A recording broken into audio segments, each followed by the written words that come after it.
welcome to my November empties. I'm thankful for my ability to empty things. First up for books, we have Dracula. So I subscribe to this thing on Substack called Dracula Daily, where basically Dracula is an epistolary novel. It's made up of letters and journal entries and stuff, and they're all dated. So it emails you the entry that corresponds with that day's date. And then you read it sort of in real time as it really happened. But it's fictional. So that was fun. I thought that was a great way to read it, and you really get a sense for the amount of time like in between things and like when it starts to pick up and really everything's like happening quickly and stuff like that. And but I do feel like maybe the ending was a little less climactic because of that. So that's my only note, but I would recommend. And then I've got two more books. I've got Two Towers and Return of the King.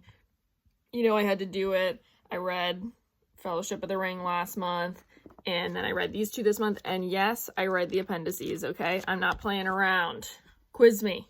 First up for movies, we have She's the Man. I watched this with Dagan, a certified Shakespeare expert, and so I was getting fun little commentary on the ways that it aligns with, I already had some idea, but I was getting fun commentary on parallels with Twelfth Night, which it's based on, so that was fun. We had a little sleepover, we made s'mores, and we wanted to follow that up with 10 Things I Hate About You, another excellent Shakespeare adaptation. Dagan and I had already watched this together, so I already knew, the stuff, but it's just great. It's in terms of Shakespeare adaptation, better, but both are great, and I don't want to pit them against each other, because they're both excellent. Heath Ledger, Channing Tatum. Maybe that's a movie.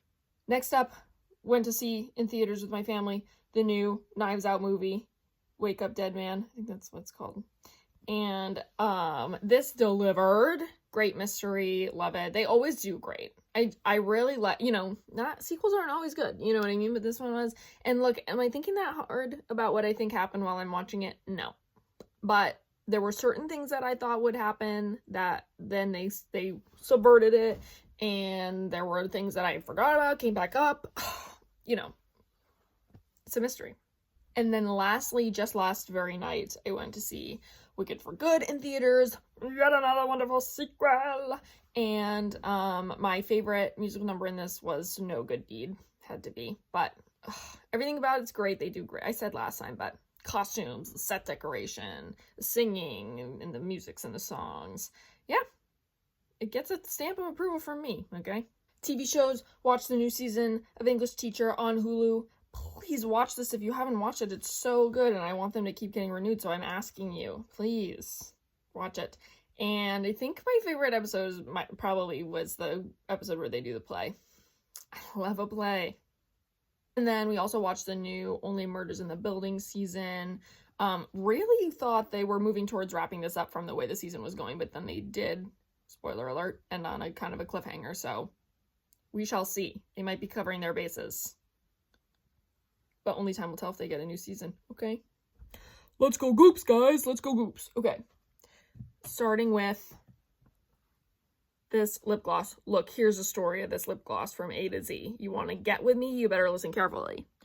It was in a different tube before. It was in, it had a kind of applicator wand, and it was in a little, clear tube. But it broke. Oh no, it broke.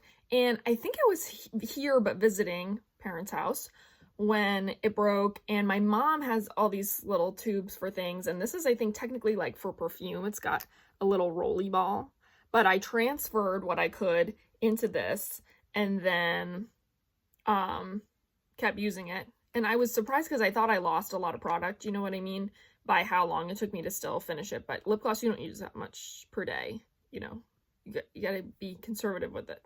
Don't give it all away on the first, you know what I mean? So, and then second goop, not really goop, but I like to include toiletries generally, is this, floss. It's called Smart Floss by Dr. Tongue.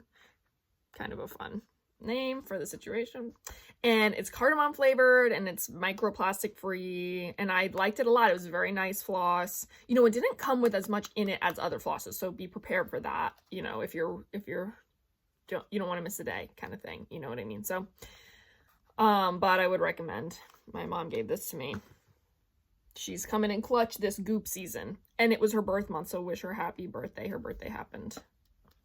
And then we finished the toothpaste. This was a group effort. You know how it goes. But I believe I was the last person to finish it, so I included it. You know, so I have to make judgment calls in this line of work about what gets included in my empties.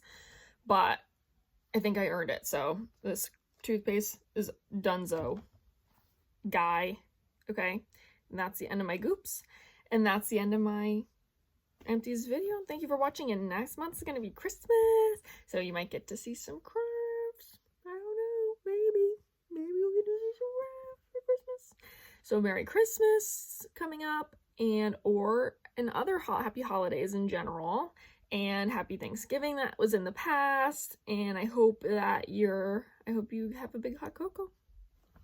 Thank you for watching.